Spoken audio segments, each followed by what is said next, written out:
Entonces, la clase pasada vimos casi que todo lo relacionado con farmacodinamia, perdón, farmacocinética.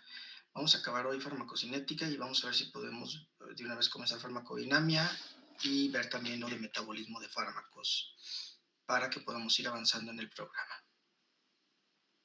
Un segundito.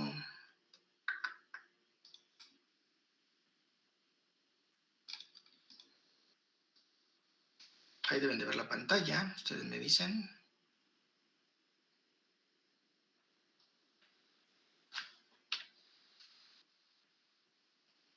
¿Sí se ve? Sí, profe. Perfecto.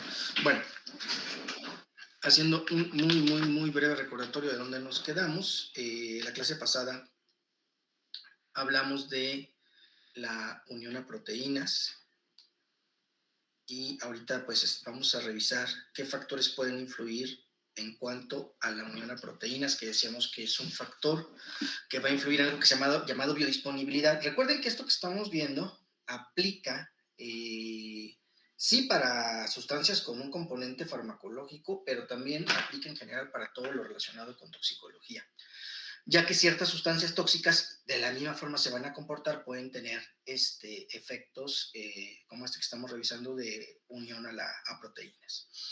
Entonces, ¿qué factores nos influyen? Uno, la edad. En los extremos de la vida, los niños tienen más agua, los bebés, los adultos mayores tienen menos líquido, y eso pues va a afectar en el volumen de distribución total, pero también en cuanto a la unión a proteínas. En recién nacidos va a haber una menor unión a proteínas, por lo tanto va a haber más cantidad de fármaco libre circulante. Eso puede influir en las dosis que se utilizan en niños pequeños, y en adultos mayores va a haber una menor concentración de proteínas, específicamente de albúmina, hay menos albúmina y hay un poco más de una proteína llamada alfa-1 glicoproteína. Durante la gestación hay menor unión a proteínas, pero eso tiene que ver con cambios en el volumen del líquido de la mamá, y eso va a influir en que hay una mayor fracción libre del fármaco. Y bueno, situaciones patológicas como son insuficiencia renal, hepática, pacientes quemados o malnutrición, puede haber un menor volumen de albúmina, o en el caso del hipotiroidismo puede haber un aumento de albúmina. Ahora bien, no todos los medicamentos van a llegar a todos los compartimentos del cuerpo por igual. Esto se debe a que en el organismo existen barreras naturales que van a impedir el paso de ciertas sustancias a ciertos órganos o sistemas especiales. Ejemplo de ello es la barrera hematoencefálica. Esta barrera o esta estructura biológica altamente especializada es una estructura que, como su nombre lo indica, va a proteger al encéfalo del resto de la circulación del resto del cuerpo. Por eso su nombre, barrera hematoencefálica. Es decir, barrera entre la sangre y el encéfalo, y está constituida por una serie de células especiales que técnicamente están rodeando el endotelio, es decir, los vasos sanguíneos que están ya propiamente en sistema nervioso central. De tal manera que no todas las sustancias que se ingieran por vía oral o inclusive que estén circulando en sangre, que se administraran por vía intravenosa, no todas van a llegar directamente al encéfalo. ¿Qué sustancias son las que van a atravesar sin mayor problema la barrera hematoencefálica? Pues básicamente aquellas sustancias que sean más lipofílicas. Entre más lipofílica sea una sustancia, va a haber más posibilidad de atravesar cualquier barrera del organismo, incluyendo la barrera hematoencefálica, y eso sabemos se debe a que todas las barreras celulares, todas las paredes y membranas celulares, pues están compuestas de lípidos. Otra barrera muy importante es la barrera placentaria. La barrera placentaria es una estructura biológica altamente especializada que se encarga de separar al bebé, en este caso al embrión o el producto que se está formando, o al feto, de su mamá. Y lo mismo, ¿qué sustancias van a pasar? Aquellas que sean altamente liposolubles. La importancia de la barrera placentaria es particularmente mayor en el primer trimestre del embarazo, ya que ahí es el proceso de morfogénesis. En el caso de los seres humanos, es todo el tiempo en el que se está formando técnicamente el bebé. Sin embargo, hay ciertas sustancias que pueden atravesar esta barrera placentaria, sobre todo si son sustancias, como decíamos, lipofílicas, y entonces pueden tener efectos muy dañinos para el producto, para el bebé que se está formando. Ejemplo de ello es el diazepam o las benzodiazepinas, que son sustancias que cuando se toman durante el embarazo e ingresan al bebé que está en formación pueden generar problemas muy graves, incluyendo alteraciones congénitas. O lo mismo sucede con algunos anticonvulsivantes que pasan la barrera placentaria y pueden llevar a la generación de, por ejemplo, de efecto de cierre de tubo neural. Muy bien. Ahora, vamos a empezar a hablar del metabolismo de fármacos y para eso pues vamos a comenzar con nuestra maravillosa y bien hecha diapositiva, como ustedes pueden ver, donde pues es una representación muy rápida de cómo los fármacos llegan a lo que es el sistema circulatorio para distribuirse entre otros organismos, perdón, en otros espacios, llegar al órgano o al tejido diana y ejercer su efecto. Pero aquí ocurre algo muy interesante. Por vía oral van a pasar primero al sistema digestivo, al sistema circulatorio, y de ahí van a llegar al órgano diana, aparte de llegar a otros tejidos. Y se van a eliminar principalmente a través del riñón, por la orina, o parte de ese medicamento regresa al sistema digestivo para ser eliminado a través de la bilis. Y los medicamentos intravenoso, intramuscular y vía subcutánea pues van a llegar directo al sistema circulatorio.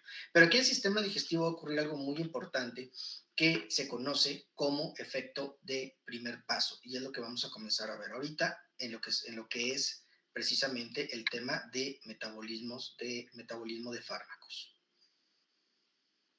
Nada más un instante, le voy a dejar de compartir un momento para abrir la otra presentación.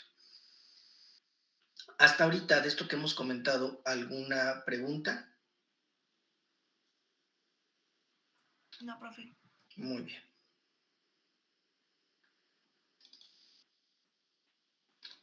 Un instante.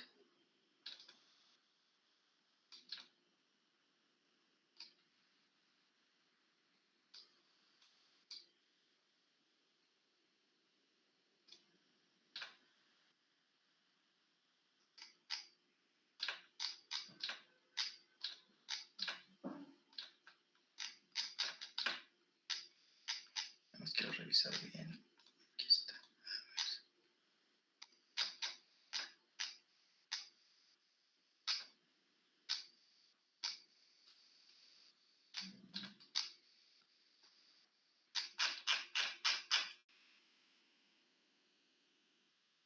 Un segundito.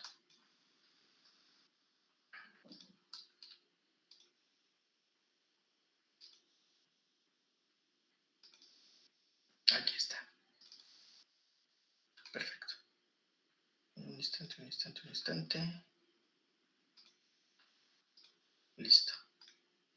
Bien, vamos a volver a compartir. Perfecto. Aquí está.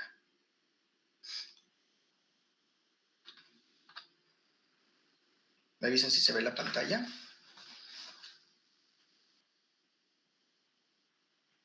Sí. Muy bien.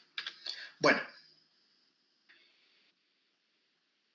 vamos a hablar ahora de un aspecto bien importante que tiene que ver con lo que el organismo, lo que el cuerpo le hace a los medicamentos y que es parte de este proceso específicamente conocido como metabolismo de fármacos. Para esto vamos a recordar un concepto muy importante que se llama genobiótico. Genobiótico se refiere a cualquier sustancia que es externa al cuerpo e ingresa a ella. Es decir, son todas las sustancias químicas que van a entrar al cuerpo y van a tener un efecto en él. Como ya sabemos o hemos visto, las sustancias entre más lipofílicas sean, van a atravesar membranas celulares y pueden generar ciertos efectos en el organismo. Muchos de ellos pueden incluso llegar a ser unos efectos nocivos. Esto ocurre sobre todo si acumulamos ciertas sustancias en el cuerpo. De tal manera que entonces el organismo debe de encontrar una manera de eliminar estas sustancias. Entonces, si algo es muy lipofílico, tiene que modificarlo químicamente para que facilite su eliminación, para que no entre tan rápido a las células. Y esto se le conoce como en el caso de cuando hay una ingesta vía oral, efecto de primer paso. Y se da principalmente a través de dos tipos diferentes de reacciones bioquímicas. Las primeras conocidas como de fase 1 o de oxidación y las segundas conocidas como de fase 2 y de conjugación. Vamos a revisarlas con mayor profundidad. De manera general, el metabolismo de las sustancias va a servir para convertir sustancias químicas lipofílicas o hidrofóbicas en derivados más hidrofílicos para que puedan ser eliminados más fácil a través de la orina o de la bilis. De esta manera entramos en el concepto de biotransformación, entendiendo la biotransformación como la conversión bioquímica, es decir, conversión a través de enzimas de un fármaco o una sustancia en una forma química distinta que se conoce como metabolito. Entonces, cualquier alteración en la estructura original del fármaco que facilite su eliminación se va a considerar una biotransformación para obtener un metabolito. Básicamente, el metabolismo, podríamos decir, es lo que el organismo le está haciendo a la sustancia, al genobiótico o en este caso al fármaco, con el fin de sacarlo del cuerpo, de eliminarlo. Este es un diagrama que representa precisamente este efecto de primer paso, donde tendríamos el lumen intestinal, o sea, la luz del intestino por donde pasan los alimentos, en este caso los medicamentos, tenemos la pared intestinal, y entonces las sustancias que atraviesan la pared intestinal van a llegar primero a través de la vena porta al hígado, y en el hígado van a sufrir una serie de transformaciones donde una cierta parte de ellos, a través del metabolismo, va a facilitar que se elimine a través de las heces o la orina y solamente una parte va a pasar a la circulación sistémica. En el caso del hígado, y hay otro sistema en el cuerpo que está a nivel de cerebro, son los pocos lugares donde el sistema circulatorio está invertido. ¿A qué se refiere eso? En el resto del cuerpo, las venas llevan sangre sucia, por eso es azul, lo hemos platicado, o sea, con baja concentración de oxígeno, las venas, y las arterias, sangre roja, que es sangre oxigenada, sangre que contiene nutrientes, que va a cumplir las funciones de llevar oxígeno a los diferentes tejidos. Pero en el hígado o en el sistema hepático se invierte esto, de tal manera que la arteria hepática va a transportar sangre sucia, sangre venosa, y la vena porta va a transportar, al contrario, ¿no? Sangre arterial. Y se van a dar ciertos procesos metabólicos y la vía de salida del hígado es la vena hepática. Ahora, alrededor de esto, alrededor de los vasos sanguíneos que entran al hígado, vamos a tener a los hepatocitos, que los hepatocitos son las células altamente especializadas del hígado. Y de hecho, pues vamos a tener una unidad, déjenme ver si por aquí tengo una imagen, que creo que no, al rato se las enseño, una unidad que está compuesta por un vaso sanguíneo rodeado de hepatocitos. ¿Hasta aquí alguna pregunta o alguna duda?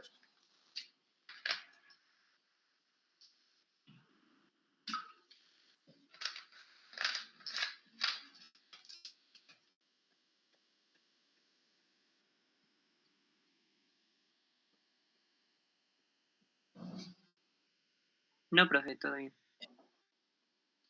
Bueno, ahora, entonces, quedamos que en este efecto de primer paso, es decir, en el metabolismo hepático, vamos a encontrar estas células especializadas conocidas como hepatocitos. Y en estos hepatocitos van a su vez a contener las enzimas que son responsables del metabolismo de las sustancias que se están procesando en el hígado. Y estas enzimas, a su vez, las vamos a encontrar en el retículo endoplásmico de los hepatocitos. Tenemos muchas familias o sistemas enzimáticos. siendo tal vez el más importante por la cantidad de sustancias que procesa, así como por la enorme cantidad de enzimas que conforman esa familia, lo que es el citocromo P450 o la familia del citocromo P450. Se refiere esto a una familia de enzimas, es una enorme familia de enzimas, como subtipos de enzima, que se van a encargar de metabolizar, de procesar muchísimas sustancias. Un ejemplo lo vamos a ver con este medicamento, fenitoína. La fenitoína es un medicamento con propiedades anticonvulsivantes, de tal forma que debe de tener acción sobre el sistema nervioso central. Por lo tanto, si tiene que tener acción en el sistema nervioso central y la fenitoína se toma vía oral, pues para que llegue al cerebro y atraviese la barrera hematoencefálica debe ser una sustancia altamente lipofílica. ¿Qué sucede? Si esta sustancia no sufre algún cambio en su conformación o configuración, se quedaría potencialmente depositada en muchos tejidos, acumulándose y dando lugar a efectos secundarios. De tal manera que entonces el organismo debe de hacer algo con esta fenitoína para facilitar su eliminación. ¿Y qué hace? Bueno, a través del efecto de primer paso, en dos reacciones químicas, transforma primero la fenitoína en una sustancia conocida como 4-hidroxifenitoína a través primero de la acción de una enzima que pertenece al citocromo P450 conocida como CYP y posteriormente que esta sería una reacción de, digamos, de oxidación, que son reacciones o que pertenecen a las reacciones de fase 1, que yo sé que propiamente no es una oxidación porque le estamos agregando un OH, pero ahorita les va a quedar más claro a qué nos referimos, y después pasa a una reacción de fase 2, donde entran otras enzimas, que son la UGT y la UDP, que ahorita vamos a revisarlas más a fondo, y estas enzimas que están también en el hígado y que realizan esta reacción de fase 2 o de conjugación, van a transformar la 4-hidroxifenitoína en glucurónido de 4-hidroxifenitoína, generando así una molécula muy hidrosoluble, la cual va a ser fácilmente eliminada en este caso del organismo a través de la bilis. Entonces así las reacciones metabólicas se van a dividir en dos tipos, reacciones de fase 1 y reacciones de fase 2. Reacciones de fase 1 conocidas también como de oxidación o también conocidas como presintéticas, porque hacen procesos de oxidación, reducción e hidrólisis. Y las reacciones de fase 2 o sintéticas o de conjugación, porque lo que hacen es agregar ciertos grupos funcionales a las moléculas para hacerlas más hidrofílicas y facilitar su eliminación. El efecto de primer paso tiene una consecuencia que es la pérdida de fármaco antes de su entrada a la circulación sistémica. Y esto pues, se debe a que todo aquello que entra por vía oral va a tener una primera exposición a lo que es el sistema de biotransformación del hígado. Una inmensa mayoría de sustancias con efecto farmacológico utilizadas vía oral van a sufrir ese proceso de biotransformación. Son muy pocas las que no tienen ese metabolismo hepático. Eso tiene efectos importantes. Por ejemplo, cuando el efecto de primer paso es superior al 50%, se necesita administrar dosis mayores claramente por vía oral. Nos dan un ejemplo, un fármaco llamado pentazocina, que si lo utilizamos vía intravenosa, la dosis basta de 30 miligramos, pero por vía oral es de 100 miligramos, por este efecto de primer paso. Algunos medicamentos que se utilizan, por ejemplo, en mi campo de trabajo, cuando se administran por vía oral tardan, aparte de hacer más efecto, el efecto es más, digamos, leve, sobre todo cuando hablamos de medicamentos tranquilizantes. Pero cuando ese mismo medicamento en las mismas dosis lo administramos por vía intramuscular, por ejemplo, es muchísimo, muchísimo más rápido y más potente. ¿Por qué? Porque nos estamos ahorrando exactamente el efecto de primer paso. Esta es una gráfica que representa lo que está ocurriendo con el medicamento que acabamos de mencionar, donde de entrada, como habíamos visto en la clase anterior, si es intravenoso llega muy rápido al torrente sanguíneo, saturamos muy rápido el organismo y de ahí va decayendo lentamente la dosis, pero cuando se administra por vía oral, pues nada, no tiene que aumentar la concentración, despacio, tiene que ser absorbido a través de las paredes del intestino y parte de ese fármaco pues, se va a perder por efecto también de primer paso. Los metabolitos, entonces un metabolito que damos va a ser el resultado de ese efecto de primer paso o de esa biotransformación. Los metabolitos pueden ser inactivos, muchos de ellos, pero otros sí pueden tener una actividad farmacológica. Algunos pueden tener efectos tóxicos. Ejemplos de metabolitos activos, por ejemplo, mencionar algunos, la nortriptilina, por ejemplo, que no se menciona aquí, pero por ejemplo uno que se llama norquetiapina o norfloxetina, que son como formas activas de los medicamentos, los cuales siguen ejerciendo efecto e inclusive pueden tener una vida media mucho más larga. También en ocasiones, como se sabe que hay este efecto de primer paso, los bioquímicos desarrollan lo que se conoce como profármacos. Un profármaco es un fármaco cuya actividad en realidad inicia hasta después del efecto de primer paso. Ejemplo de ello es la levodopa o la prednisona vía oral. La levodopa y la prednisona son inactivas hasta el momento en el que sufren esta biotransformación, entonces digamos que queda libre el fármaco o la sustancia química con efectos farmacológicos.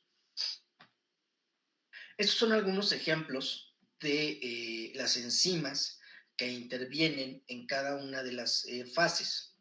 En el caso de la fase 1, les decía, pues tenemos esta gran familia de la citocromo P450, luego tenemos a la familia de la flavina monoxigenasa y de las epóxido hidroxilasas, y en la fase 2, que son las de conjugación, pues tenemos todas estas enzimas, por ejemplo, las sulfotransferasas, las UDP-glucuroniltransferasas, que hacen la adición de un ácido glucurónico, la glutatión S-transferasa, que es la unión de un glutatión, N-acetiltransferasa, que agrega un grupo acetilo, o la metiltransferasa, que agrega un grupo metilo.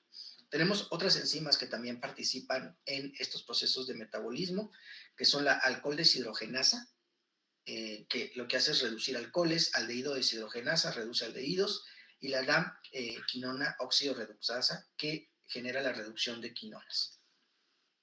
Estas otras enzimas participan sobre todo de las reacciones de fase 1. Ahora vamos a revisar cada una de estas enzimas, tanto de fase 1 y fase 2.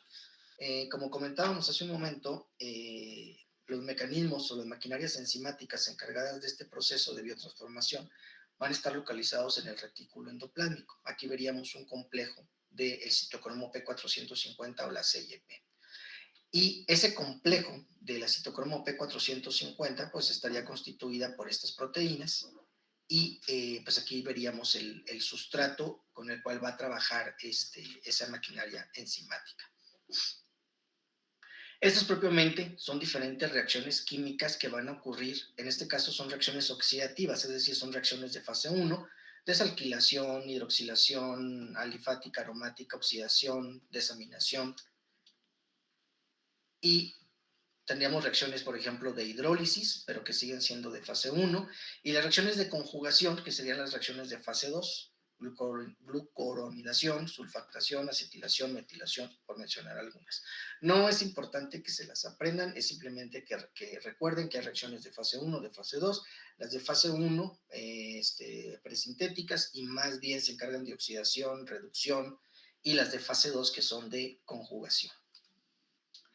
Estas imágenes representan pues técnicamente la gran familia de las enzimas. En A tenemos las reacciones de fase 1 y por eso les decía que la citocromo P450 es enorme, técnicamente es más del 75% de todas las familias o el grupo de enzimas que tenemos para los procesos de fase 1, Aquí estaríamos la esterasa, la epoxihidroxilasa, por ejemplo, que son muy pequeñas, y en B estarían representadas las familias de complejos enzimáticos, pero que actúan en las reacciones de fase 2 o de conjugación.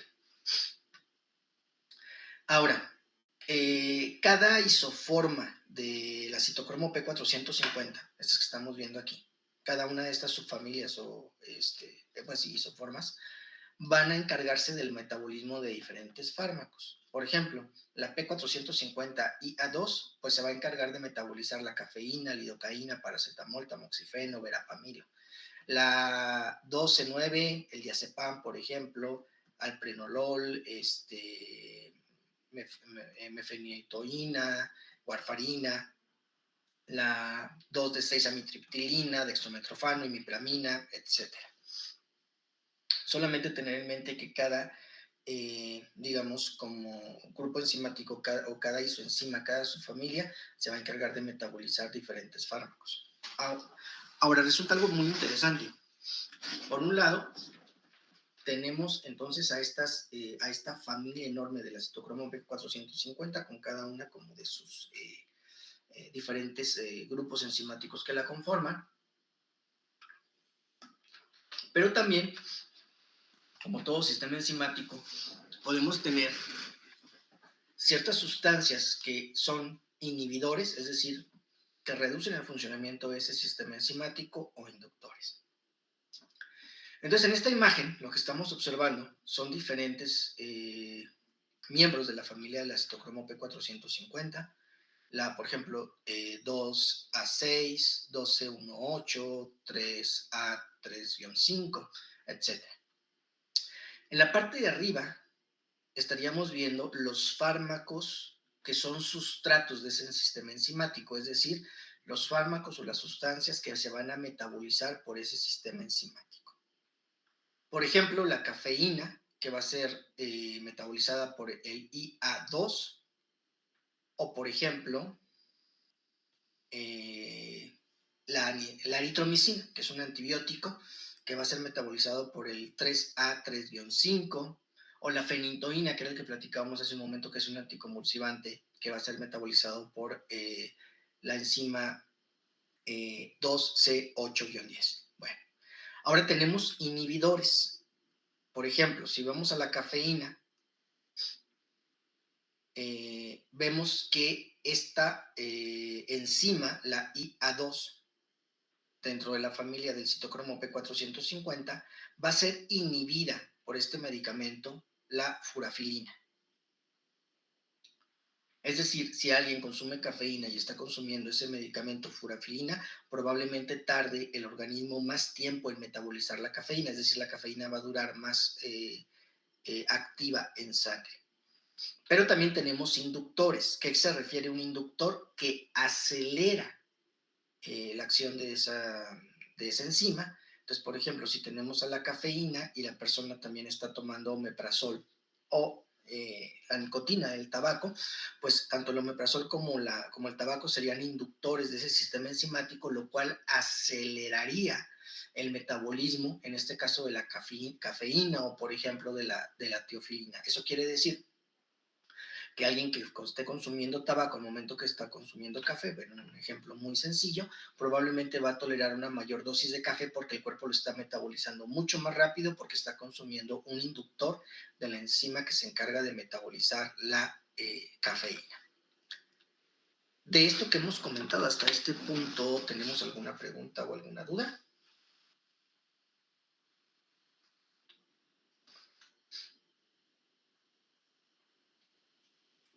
No, todo bien. Okay.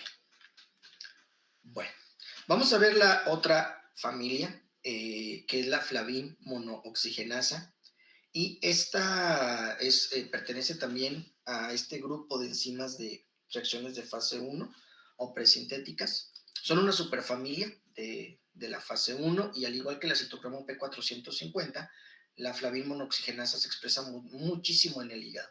A saber, existen 6 familias de la flavin monooxigenasa, o más bien como 6 distintos tipos de flavin monooxigenasa, pero la que más encontramos en el hígado es la forma 03, que se encarga en este caso de metabolizar, por ejemplo, la nicotina. y también medicamentos como la cimetidina o ranitidina, que esa ya no se utiliza, antipsicóticos, por ejemplo, como la clozapina, o antieméticos, es decir, medicamentos para el vómito, como la itopirina. Luego tenemos, dentro de esta misma reacción de fase 1, otras enzimas, por ejemplo, lo que es la enzimas hidrolíticas, y aquí vamos a tener dos variedades distintas de las epóxido hidroxilasas. Una, que es una epóxido hidroxilasa soluble, y esta se va a expresar sobre todo en el citosol, y la otra que es la epóxido hidroxilasa microsómica, que se ubica sobre todo en la membrana del retículo endoplásmico. Y este es otro ejemplo. En este caso es con otro fármaco, que es carbamazepina. La carbamazepina, al igual que la fenitoína, es un medicamento para las convulsiones, y por lo tanto, pues es un medicamento altamente lipofílico. Bien. Entonces, en este caso, la carbamazepina en su forma pura va a ser metabolizada por la citocromo P450, va a dar lugar a otra forma. En este caso, si ustedes se fijan, se agregó un oxígeno, se podemos decir que se oxida, y después, por este mismo grupo de enzimas, en este caso una epóxido hidroxilasa, vamos a agregarle dos grupos OH. De esta forma, generamos un metabolito que ya es inactivo en términos biológicos, y de ahí puede pasar con el siguiente grupo de familias enzimáticas, es decir, de conjugación, para que pueda ser eliminado fácilmente del cuerpo. Si este medicamento no sufriera estos cambios, no sufriera este proceso metabólico, pues seguramente pues quedaría, digamos, como no se eliminaría pues con facilidad. Habría una cuestión de mucha concentración de carbamazepina en el cuerpo con potenciales efectos negativos. ¿Dudas con las reacciones de fase 1? Muy sencillo, ¿verdad? Hasta ahorita. Reacciones de fase 1, pues técnicamente se encargan de oxidar, hidroxilar, básicamente de romper, de hacer algo más de lipofílico a hidrofílico. Entramos en las reacciones de fase 2. Reacciones de fase 2 o reacciones de conjugación, es decir, vamos a agregar ciertos grupos funcionales a las moléculas. Las enzimas de fase 2 son bastante numerosas y todas son de naturaleza sintética, porque van a generar metabolitos con un mayor peso molecular y van a interrumpir en situaciones habituales la actividad farmacológica o la actividad biológica de la sustancia. Y vamos a tener diferentes familias. Aquí están, y vamos a ir revisando cada una de ellas. La primera, la UGT, que es pues, técnicamente como un tal vez 25% de todas las enzimas de fase 2. Y se va a catalizar, las reacciones de glucoronación se van a catalizar por esta enzima, que es la UDP glucoronolil transferasa. Otro ejemplo. Aquí lo que vamos a ver es, pero, un profármaco. Entonces, entra esta sustancia química llamada irinotecano, y esta sustancia se va a metabolizar inicialmente por, aquí nos mencionan por una esterasa, en combinación con agua.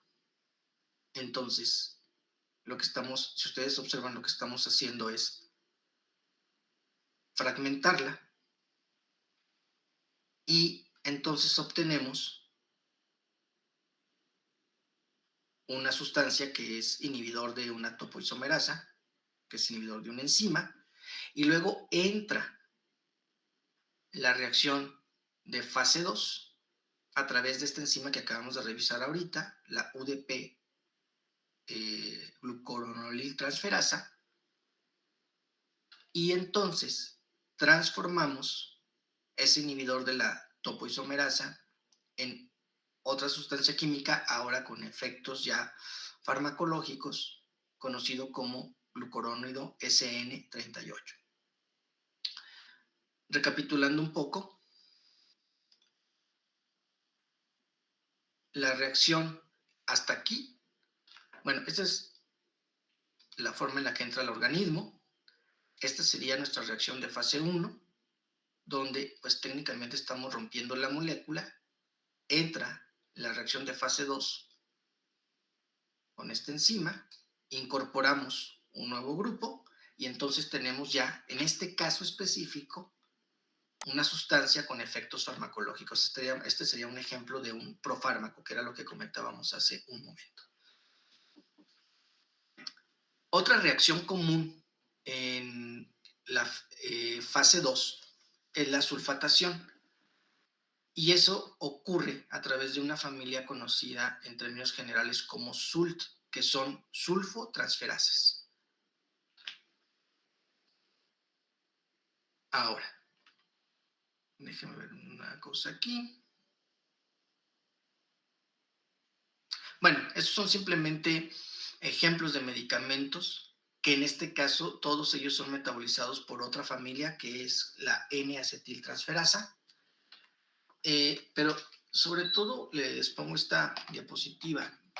No quiero que definitivamente se aprendan esto, pero que sí pongamos nada más un poquito de atención a que cuando estos fármacos, si no se metabolizan, pues tendríamos muchos efectos secundarios. Vamos a tomar como ejemplo la amantadina, ¿no? La amantadina es un fármaco que puede ser utilizado para la influenza y para el Parkinson. Pero si esta amantadina no se metaboliza adecuadamente, es decir, no se elimina de forma adecuada del cuerpo, nos va a producir efectos secundarios, como pueden ser anorexia, o sea, pérdida de apetito, mareo, cefalea, pesadillas. Por ejemplo, otro medicamento de uso relativamente, bueno, cada vez menos común, el clonazepam, que en este caso, pues aquí no lo muestran para su efecto como antiepiléptico, aunque también se llega a utilizar para el tratamiento de episodios muy severos de angustia o de ansiedad. Pero si este fármaco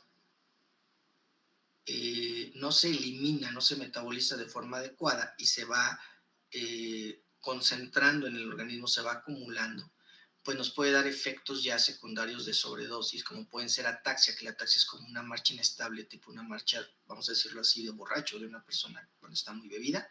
Ese efecto se puede dar debido a la acumulación de esta sustancia en el cuerpo, mareo, y dislalia y bradilalia, que es como esta tendencia también de arrastrar las palabras. Bueno, no tendencia, es un efecto biológico donde el hablar es lento, pero aparte arrastrando las palabras. Si vemos otro ejemplo, isoniazida, que es un antituberculoso, pero si se concentra en el cuerpo, si no se elimina de forma adecuada, nos puede provocar neuritis periférica, eso se refiere a daño o lesión de los nervios periféricos y efectos tóxicos a nivel hepático. De ahí la importancia que todas las sustancias puedan ser eliminadas de forma adecuada, ya que su acumulación nos daría lugar a efectos, algunos de ellos secundarios y otros pues ya claramente tóxicos. ¿Qué va a afectar la biotransformación? Definitivamente la edad. Ya sabemos que extremos de la vida cambian las reglas. Entonces, la biotransformación va a ser menor en niños o en bebés y en adulto mayor. El sexo también puede influir por cuestiones genéticas. En el caso de las mujeres, tienen una menor concentración de deshidrogenasa alcohólica, por lo tanto puede haber mayor sensibilidad al alcohol, es decir, lo metabolizan de forma más lenta, por lo tanto el efecto del alcohol se puede ver, del etanol específicamente, pues se puede ver más rápido. También cambian de especie a especie. Por ejemplo, en este caso de este medicamento, la fenilbutazona, va a ser metabolizado en diferentes momentos. En el caso del conejo se puede llevar 6 horas, en el caso del caballo 8 horas, del mono 18, del ratón 36. Entonces, dependiendo de la especie, también la velocidad con la que vamos a eliminar o metabolizar cierto fármaco va a cambiar. Aquí está mal el concepto, no es raza, sería grupo étnico, pero donde hablamos de dos como segmentos de personas, ¿no? acetiladores rápidos y acetiladores lentos. Un acetilador rápido se refiere a personas que metabolizan muy, muy rápido determinados fármacos. Generalmente los fármacos tienen un efecto menor en tiempo en estos pacientes y también se requieren generalmente dosis mayores. Y los acetiladores lentos, que se refiere a personas que el medicamento tarda mucho en salir de su organismo, tarda mucho en metabolizarse. Generalmente los efectos duran más tiempo y se requiere de utilizar dosis más pequeñas. También condiciones clínicas o fisiológicas, por ejemplo, quemaduras, deshidratación, también pueden afectar la biotransformación. Hasta aquí, ¿tenemos dudas o preguntas?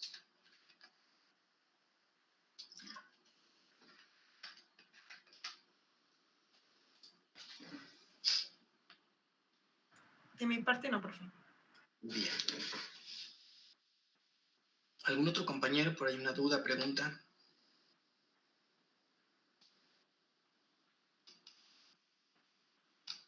No, profe. Bueno, vamos a buen ritmo, vamos a continuar. Ustedes me avisan, porque luego esta cosa nos saca cuando les marque ahí que nos queda X tiempo. Vamos a empezar a ver un poquito más hacia el aspecto de toxicidad, aunque lo vamos a revisar a profundidad más adelante. Básicamente se va a considerar como un tóxico cualquier sustancia que pueda dañar al organismo. Ahora, para eso es importante conocer conceptos como mortalidad, dosis letal y a qué se refiere. Primero,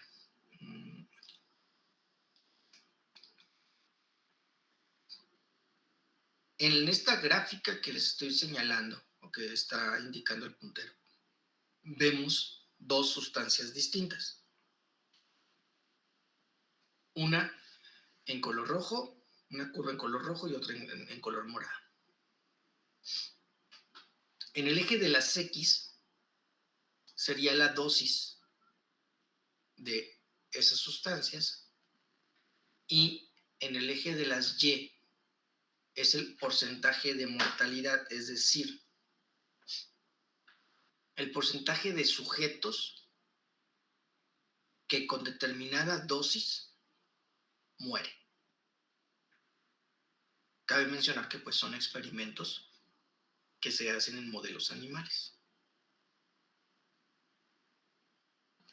Y vemos que técnicamente, curiosamente, ambas sustancias presentan lo que se conoce como dosis letal 50, es decir, la dosis a la cual muere el 50% de los sujetos que fueron expuestos a esa sustancia, a la misma dosis, que en este caso son aproximadamente 10, tal vez 10 miligramos, vamos a pensar que son miligramos.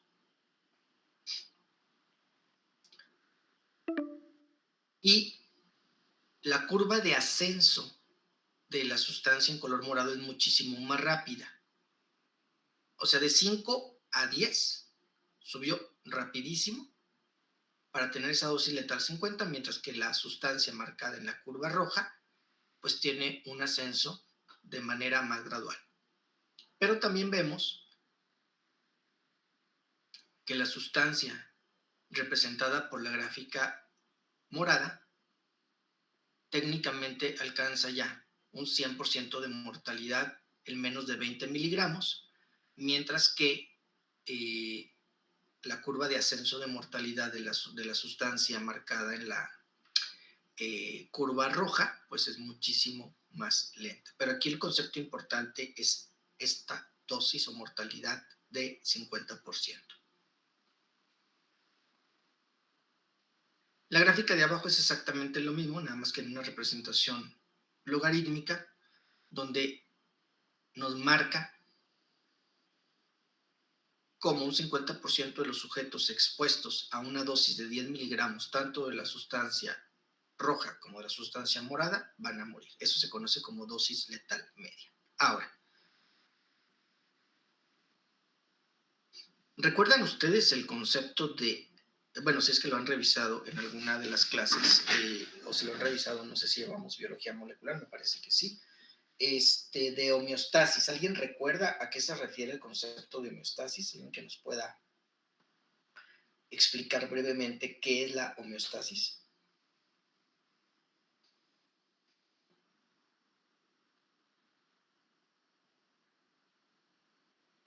Pues es un proceso del cuerpo que mantiene un equilibrio interno a pesar de los cambios que hay en el entorno, ¿no? Exactamente. Es un estado de equilibrio. No es estático, sino es fluctuante, en el cual pues, podemos mantener todas las funciones vitales. Ahora, para muchísimas sustancias vamos a tener algo conocido como región de homeostasis. Y en esta gráfica se representa una determinada respuesta. Y se fijan aquí algo muy interesante, dice umbral para la reacción adversa. Entonces, en el eje de las X tendríamos la dosis de esta sustancia hipotética y en el eje de la Y la respuesta, siendo la línea punteada el umbral, o sea, como el punto en el que empezamos a presentar una reacción adversa, mareo, por ejemplo, dolor de cabeza, náusea. Y si nos vamos hacia arriba en el eje de las Y, pues tendríamos un punto donde se genera la muerte, donde ya la respuesta es la muerte de ese organismo. Esta gráfica es interesante porque nos dice, en este caso, que la ausencia, o sea, una dosis cero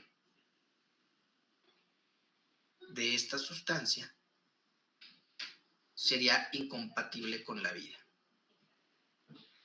Y en la medida que vamos aumentando la dosis,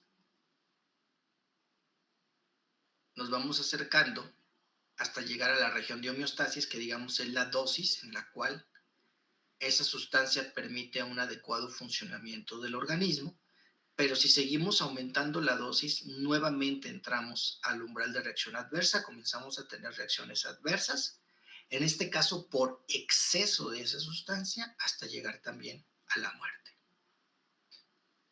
Este es un ejemplo que puede ser aplicado para las vitaminas, por ejemplo, o para ciertos metales. Entonces también muchísimas sustancias van a presentar efectos adversos o pueden ser incompatibles con la vida en su ausencia, pero esa misma sustancia que es necesaria para mantener la vida en un exceso puede generarnos no solo eventos adversos, sino también incluso la muerte. ¿Se acuerdan de lo que hablábamos en las primeras clases, ¿no? De que todo es veneno y nada es veneno, todo depende de la dosis. Pues esa gráfica representa muy bien eso. Entonces, cuando estamos utilizando una sustancia o una intervención con efectos, buscando un efecto terapéutico, vamos a tener, en el mejor de los casos, esos efectos que buscamos, pero también podemos tener diferentes efectos adversos. Algunos que son no nocivos, más bien son efectos secundarios, y otros que son efectos tóxicos, es decir, que pueden dañar el organismo. Y dentro de estos efectos tóxicos pueden ser farmacológicos, patológicos o genotóxicos. Es decir, pueden ser efectos tóxicos relacionados a la sobredosis. Por ejemplo, si estamos utilizando un medicamento para regular la presión, para bajar la presión arterial en un paciente que tiene ese problema, si nos pasamos de tueste, si nos pasamos de dosis, pues en lugar de generar una regulación en la presión arterial, vamos a provocar una hipotensión, o sea, nos vamos a ir al otro extremo. En el caso de un medicamento, por ejemplo, que sea para tratar la hiperglucemia, o sea, lo que queremos es bajar los niveles de glucosa en sangre, si nos pasamos de tueste, no solamente vamos a llevar esos valores de glucosa en el rango, sino vamos al otro extremo y vamos a provocar, por ejemplo, hipoglicemias. Daños patológicos se refiere a daños en los tejidos y genotóxicos pues sería daños en la estructura del DNA o en la expresión de ciertos genes. Hasta aquí, ¿tenemos alguna pregunta?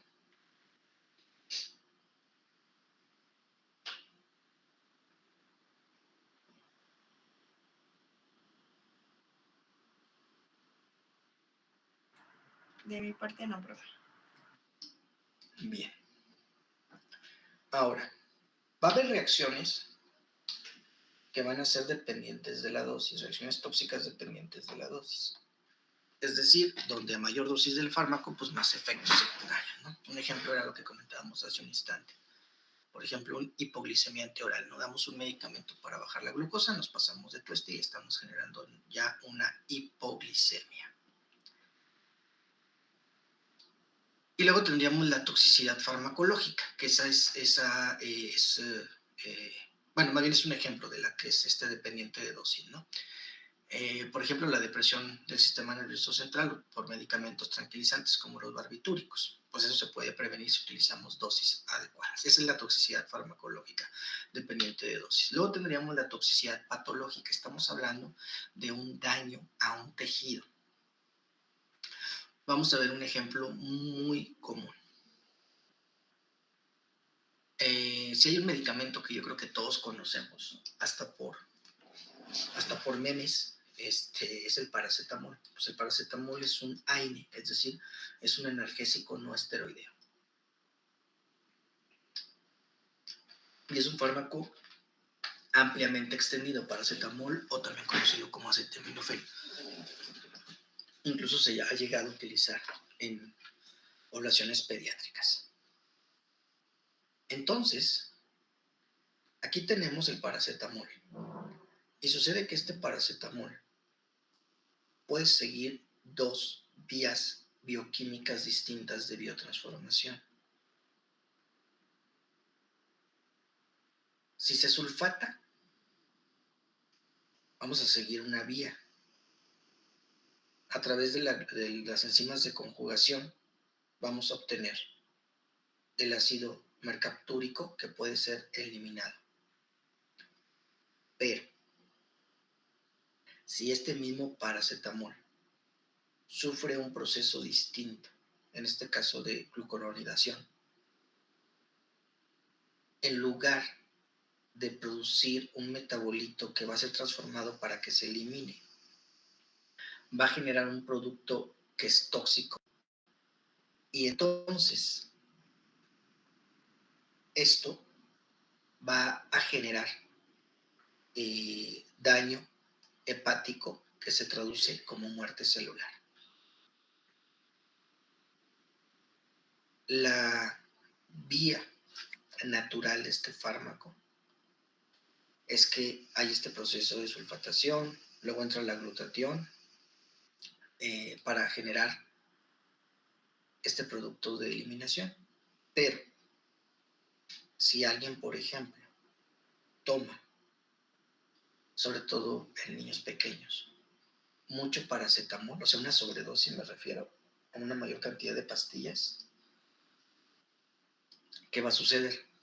Saturamos el primer sistema para generar metabolitos, es decir, saturamos este sistema donde estamos incorporando un grupo sulfato, y como esta sustancia se tiene que seguir metabolizando, es decir, el exceso de paracetamol se nos va a ir a la otra vía, donde se le está agregando un glucurónido, y entonces vamos a empezar a producir un metabolito tóxico que va a llevar a muerte celular, simplemente por un exceso en la dosis de esta sustancia. Sí se me di a entender en este proceso. Sí, profe. Bien. Luego tenemos los efectos genotóxicos, que ahí pues básicamente se refiere a daños propiamente en el DNA que se pueden ver manifiestos con la destrucción del DNA o con la alteración en la expresión de determinados genes. Por otro lado, tenemos reacciones que no podríamos considerar como tóxicas, pero que es importante recordar, que son las reacciones alérgicas. Una alergia básicamente es una reacción adversa individual debida a una sensibilización previa a una sustancia química específica. De igual forma tenemos un tema casi específico no de alergias, pero sí del sistema inmune, donde nos va a quedar mucho más claro esto. No se puede considerar una reacción necesariamente tóxica, es simplemente una reacción individual de hipersensibilidad a un determinado producto químico que que son en esencia proteínas. Y esa reacción de hipersensibilidad va a dar como respuesta activación del sistema inmune, generando procesos inflamatorios generalizados. Hay diferentes tipos de reacciones alérgicas. Tal vez la más peligrosa o grave es, bueno, todas, pero sobre todo la reacción anafiláctica, porque esa pues, puede producir la muerte en muy poquito tiempo. Luego también hay reacciones citolíticas, o sea, donde vamos a lastimar a las células. Estas van a ser mediadas por ciertos anticuerpos, específicamente IgG e IgM. Y tenemos otras reacciones como son la reacción de Artus y la reacción de hipersensibilidad tardía, pero eso lo vamos a revisar más adelante. Luego tenemos reacciones idiosincráticas. Las reacciones idiosincráticas no se consideran propiamente una reacción alérgica, es una reactividad anormal a una sustancia química. Esta sí es altamente específica de un individuo y puede generar una sensibilidad extrema a los efectos de una sustancia, aún a dosis muy, muy bajas. Y bueno, de esto ahorita no es tan importante, con que nos quedemos aquí. Bien. Entonces ahorita vamos a bastante buen ritmo. De esto que hemos visto, ¿preguntas? No, todo bien. Ok. Vamos a hacer lo siguiente. Cierro esta sesión. Nos quedan 2 minutitos. ¿Les parece si descansamos? ¿Qué les gusta? 5 y ahorita volvemos a ingresar para seguir avanzando en los temas. ¿Está bien? Ok, profe.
Muy bien, vamos a continuar.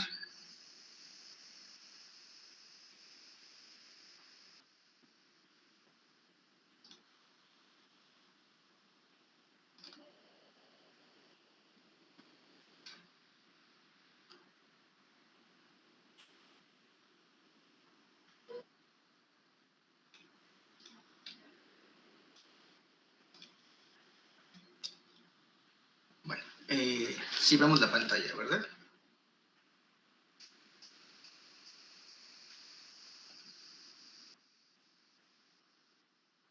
Perfecto, vamos a continuar. Esta parte está realmente como muy breve. Entonces, todo lo que hemos visto hasta ahorita, cocinética, es decir, qué es lo que le hace el cuerpo a una sustancia, en este caso fármacos, revisando un punto muy importante que es el metabolismo de fármacos, con este efecto de primer paso o biotransformación que ocurre a nivel hepático, donde tenemos principalmente dos grandes grupos de reacciones de fase 1, de fase 2. Fase 1, oxidación, por ejemplo, hidroxilación, por ejemplo, fase 2 de conjugación. Y que la finalidad de esto es básicamente poder hacer una sustancia altamente lipofílica o mal lipofílica, convertirla en una sustancia más hidrofílica para facilitar así su eliminación a través del riñón o a través de la bilis. Ahora vamos a ver el otro proceso, lo que es la farmacodinamia. La farmacodinamia es básicamente qué es lo que le hace el fármaco o una sustancia al cuerpo. Es decir, estudia los mecanismos de acción de los fármacos y los efectos bioquímicos y fisiológicos de estas sustancias en el organismo. De esta forma vamos a estudiar el mecanismo de acción de los fármacos a nivel molecular. Estudia cómo la molécula de un fármaco o sus metabolitos van a interactuar con otras moléculas para dar una respuesta o bien una acción farmacológica. Respuesta o acción farmacológica, pues técnicamente es lo mismo. Los mecanismos de acción de los fármacos van a seguir el mismo principio en esencia de lo que hemos visto en mecanismos de señalización celular a través de los receptores. Muchos fármacos van a tener su efecto a través de activar o inactivar, o sea, o de bloquear un receptor farmacológico, pero también tenemos muchísimos efectos farmacológicos no mediados por receptores. Por ejemplo, pueden tener una interacción activando o inhibiendo reacciones enzimáticas, efectos osmóticos, efectos más bien sobre radioisopos, otro efecto que se conoce como quelación o efectos indirectos. Para ello vamos a revisar un poquito primero qué es un receptor farmacológico. Pues un receptor farmacológico va a ser una molécula, generalmente es una proteína, que está ubicada en la célula. Son receptores celulares, pueden ser entonces receptores transmembrana o receptores intracelulares. Tienen una arquitectura muy específica en la cual se va a unir un fármaco de una estructura química determinada. Y entre los diferentes tipos de receptores, pues tenemos, por ejemplo, los canales, que los canales, pues lo que, si ustedes recuerdan, es una estructura proteica que tiene como finalidad la entrada o salida de ciertos iones, que dependiendo de su naturaleza química, el canal puede estar en condiciones normales abierto, es decir, permitiendo la entrada o salida de ciertos iones, o cerrado, y cuando se une su ligando, también conocido como agonista, pues va a modificar la arquitectura de ese canal, llevándolo de un estado, por ejemplo, si estaba cerrado lo abre o si estaba abierto lo cierra. Luego tenemos ese enorme grupo de receptores de membrana conocidos como receptores acoplados a proteínas G.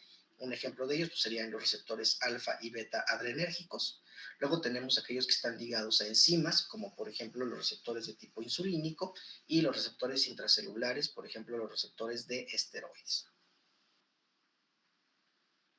Ya sabemos que la localización de los receptores puede estar en la superficie de la membrana o son intracelulares, ya sea en el citoplasma, en el núcleo o dentro de las mitocondrias.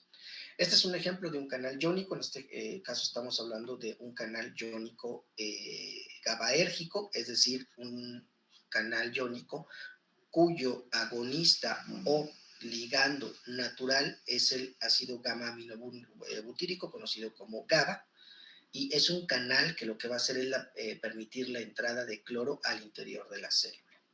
Este es un receptor que está constituido por 5 dominios transmembranales, 1, 2, 3, 4, 5, unidad alfa, unidad beta, subunidad, alfa, beta y gamma. Lo interesante de este canal es que tiene sitios de unión para receptores, para sustancias específicas. Como les comentaba hace un momento, su ligando natural es el GABA. Por ejemplo, aquí está el sitio de unión al GABA, pero este mismo canal tiene un sitio de unión para el etanol y un sitio de unión para los barbitúricos y un sitio de unión para las benzodiazepinas. Esto quiere decir que normalmente, en condiciones naturales, quien abre el canal es el neurotransmisor GABA, pero si la persona o el organismo consume o está expuesto a etanol, pues también vamos a activar este canal con los mismos efectos del GABA. Si hay una medicación, por ejemplo, con benzodiazepinas, se va a activar el canal y vamos a tener el mismo efecto o más potente en cuanto al GABA, es decir, va a permitir la entrada de cloro. ¿Qué efecto tiene esa entrada de cloro? Bueno, el cloro es un ion negativo. En el espacio extracelular la concentración de cloro es de 103 equivalentes por litro y intracelular es de 4.000 equivalentes por litro. Cuando abrimos el canal de este receptor GABAérgico y entonces permitimos la entrada masiva de cloro dentro de la célula, la concentración obviamente de cloro va a aumentar porque es mayor en el espacio extracelular que en el intracelular, y al entrar mucho cloro al interior de la célula vamos a modificar, digamos, el voltaje de esta célula porque entran muchos iones negativos, lo cual da lugar a lo que se conoce como un estado de hiperpolarización, y en ese estado de hiperpolarización, las células entran como en un estado de reposo, o sea, dejan de disparar. Por eso es que los medicamentos con propiedades anticonvulsivantes, muchas actúan también sobre este receptor GABA. Al actuar sobre este receptor, abrir y permitir que entre el canal de cloro, la célula se queda, digamos, inhibida, es decir, ya no puede disparar, y eso pues puede explicar el efecto farmacológico de los anticonvulsivantes inhibiendo esas reacciones. Es decir, la presencia de convulsiones. Eso también explicaría por qué ante la exposición a etanol, pues hay también efectos fisiológicos y conductuales que tienen que ver con un estado de inhibición de las neuronas. Por ejemplo, el etanol en exceso, pues se considera que es un depresor del sistema nervioso central, es decir, impide que las neuronas estén trabajando de manera adecuada por un exceso de inhibición. De esto que les acabo de preguntar, ¿tenemos dudas?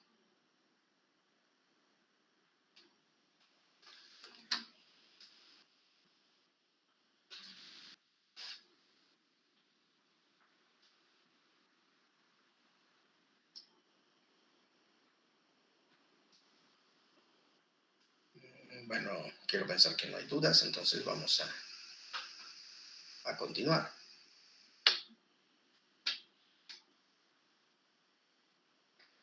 Aquí lo que estamos viendo es otro tipo distinto de canales. Aquí es un poquito más complejo porque aquí lo que estamos viendo es una bomba de potasio, pero también estamos viendo otro canal iónico que permite la entrada de calcio. Y en este caso es ¿cómo funciona? Un medicamento, una sustancia que es para controlar la entrada de glucosa, para facilitar la entrada de glucosa, que se llaman sulfonilureas. Y entonces cuando este fármaco se une a su receptor, esto va a abrir un canal de potasio. Al salir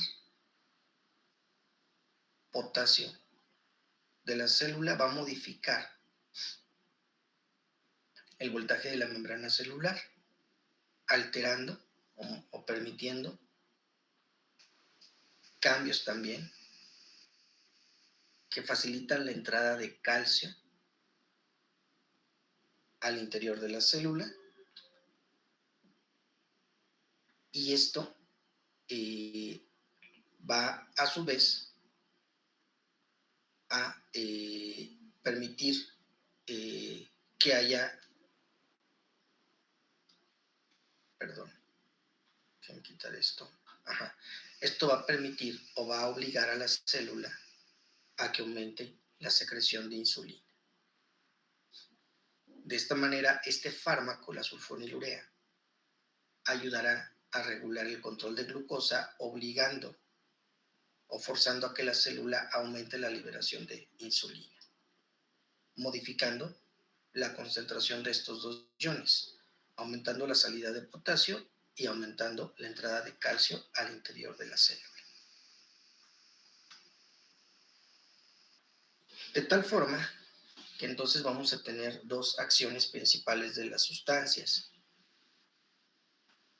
Una de ellas se les conoce como agonista. Un agonista se refiere a una sustancia que se va a unir a un receptor y al unirse a ese receptor lo va a activar y va a generar una respuesta farmacológica. Ahora, cuando hablamos de un agonista, porque un receptor puede tener diferentes tipos de agonista, cada uno de ellos con distinta afinidad, entendiendo la afinidad como la capacidad de unirse o de fijarse ese fármaco a su receptor específico.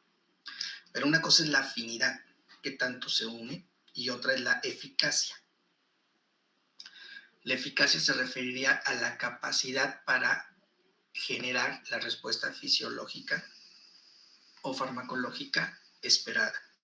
Hay sustancias que tienen una alta afinidad, pero la respuesta es pobre, es una respuesta muy baja.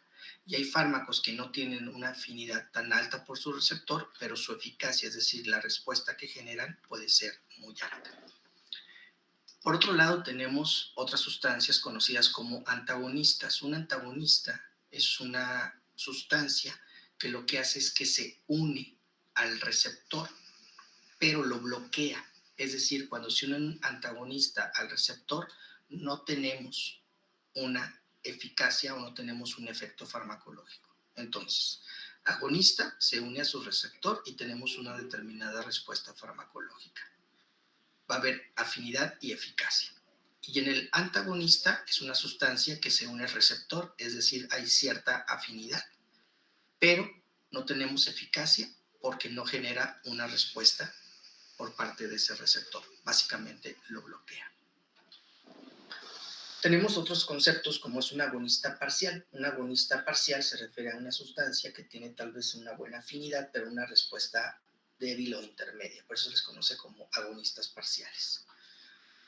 Luego tenemos el agonista inverso. Ese es un poco difícil de entender, porque el agonista inverso tiene afinidad, o sea, se puede unir a un receptor, pero el efecto que produce es contrario al esperado.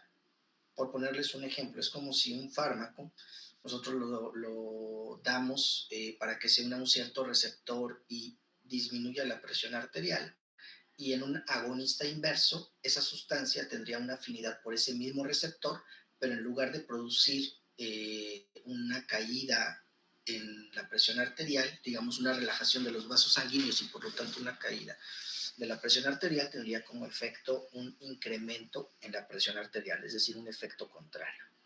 Y luego tenemos los agonistas antagonistas. Un agonista antagonista es un fármaco que inicialmente actúa como agonista, o sea, llega, se une, genera una respuesta, pero se queda unido al receptor, de tal forma que una vez que ejerce su efecto, este agonista al no separarse está bloqueando al receptor y por lo tanto deja de ejercer su efecto. Por eso es un agonista antagonista, es decir, al inicio produce una determinada respuesta farmacológica y al no desacoplarse, al quedarse unido, pues bloquea el receptor y ya tenemos ausencia de respuesta. Ahora, los receptores farmacológicos o los receptores celulares son estructuras que están cambiando constantemente. Es decir, la población, la densidad de receptores en una célula van a ser distintos a lo largo del tiempo dependiendo de las circunstancias de ese ambiente microcelular. De tal forma que podemos tener incremento de receptores como respuesta a ciertas condiciones fisiológicas o patológicas. Eso se conoce como una regulación en ascenso o también nombrada upregulation, que es un aumento en el número de receptores disponibles, es decir, se sintetizan más receptores. Y podemos tener una regulación a la baja en descenso o downregulation, en la cual dejan de producirse receptores y hay menos receptores disponibles para que una determinada sustancia ejerza su efecto sobre los mismos. En esta imagen o en este ejemplo lo que estamos viendo es una autorregulación de receptores. En este caso, pues estaríamos hablando de receptores para noradrenalina. La noradrenalina, entre otros lugares, es generado por las neuronas y esta noradrenalina va a actuar sobre dos grupos de receptores, los beta y los alfa, y los receptores beta y alfa tienen subfamilias beta 1, beta 2, alfa 1, alfa 2. Entonces, cuando hay un exceso de noradrenalina, eso puede influir en dos cosas. Uno, en disminuir la población de los receptores en la célula postsináptica, o sea, en la célula que va a recibir esta noradrenalina, pero también esta propia noradrenalina que se libera puede estimular autorreceptores en la neurona presináptica y al estimularlos puede mandar un mensaje para inhibir la producción de más noradrenalina. Si ustedes recuerdan, dentro de los mecanismos de comunicación celular, había una comunicación que era autócrina, que era como hacia la propia célula. Esto sería un ejemplo de eso. Esta célula, esta neurona que está produciendo noradrenalina, la libera. Esa noradrenalina hace efecto en los receptores postsinápticos, pero también en la neurona presináptica, en este receptor alfa 2, va a ser activada por esta misma noradrenalina que se liberó. Y este receptor alfa 2, por ejemplo, va a tener un efecto de inhibir, por eso hay un signo negativo aquí, de inhibir la producción de más noradrenalina por esta misma célula. Es un mecanismo de autorregulación. Luego tenemos otros mecanismos de acción que no están mediados por receptores. Por ejemplo, los fármacos que modifican la acción de enzimas, las pueden activar o las pueden inhibir. Por ejemplo, algunos antibióticos, como las cefalosporinas, que lo que hacen es alterar enzimas de las bacterias, por ejemplo, la trispeptidasa bacteriana, donde ahí pues vemos efecto de las penicilinas y de estos otros medicamentos como las cefalosporinas. Y, por ejemplo, los AINES, los analgésicos no esteroideos, como mencionábamos, el paracetamol, ibuprofeno, por mencionar algunos, este efecto analgésico y antipirético, es decir, de bajar la fiebre, por ejemplo, se da a través de la inhibición de una enzima que se conoce como ciclooxigenasa. Esta ciclooxigenasa tiene que ver con la vía de las prostaglandinas, que las prostaglandinas son unas sustancias químicas que generan la sensación de dolor, pero que también se ubican en el estómago y que tienen que ver como un mecanismo de protección de la mucosa. Por eso también, como efecto secundario, quienes consumen muchos AINES presentan problemas de gastritis, porque también están inhibiendo la ciclooxigenasa a nivel gástrico. Hay otros fármacos que tienen sus efectos más bien debido a propiedades osmóticas. Si recuerdan, explicábamos que pues, la presión osmótica se refiere básicamente como a la presión de un líquido dentro del contenedor, en este caso la presión de la sangre dentro de los vasos sanguíneos y que tiene que ver con el contenido pues, de todo lo que lleva la sangre, ¿no? De células, proteínas, electrolitos, etcétera, ¿no? Entonces, en ese aspecto hay sustancias como son el manitol. El manitol es una sustancia que se aplica intravenoso, pero el manitol es una sustancia hiperosmótica, es decir, es una sustancia como muy espesa, muy densa, hiperconcentrada. Entonces, ese manitol, al estar circulando en sangre, al ser tan espeso, va a jalar líquido para diluirlo, va a jalar líquido en este caso de los espacios intercelulares o intracelulares. El manitol es una sustancia que se llega a utilizar, por ejemplo, en el caso de edema cerebral. En el edema cerebral pues hay acumulación de líquido en el tejido cerebral, ponen manitol y el manitol que va por los vasos sanguíneos técnicamente va a jalar ese líquido que se encuentra en el edema cerebral. O en el caso contrario, por ejemplo, ¿no? Si tenemos un estado muy fuerte de deshidratación, o sea, de pérdida de líquido, podemos poner expansores de plasma, o sea, sustancias que tienen como intención regular el volumen circulante. Luego tenemos otros mecanismos de acción que son la quelación, que eso tiene que ver como el tratamiento de daño o intoxicación por metales pesados. Es muy importante diferenciar un mecanismo de acción de una acción farmacológica. El mecanismo de acción se refiere más al efecto bioquímico, por ejemplo, inhibición de la enzima ciclooxigenasa que mencionábamos hace un instante por un AINE, por ejemplo, el paracetamol. Ese es el mecanismo de acción, inhibe la ciclooxigenasa. Pero ¿cuál es la acción farmacológica? Quitar el dolor, la analgesia, por ejemplo, o un efecto antiinflamatorio. Entonces es muy necesario hacer esa separación. Uno, el efecto bioquímico, es decir, el mecanismo de acción, y el efecto farmacológico o terapéutico que estamos esperando. ¿Hasta aquí tenemos alguna duda o alguna pregunta? No, profe. Bien. Entonces ahorita, hoy hemos avanzado particularmente bien y rápido. Si están de acuerdo, vamos a vernos ya la siguiente clase. Nada más voy a revisar muy rápido el programa. Un instante.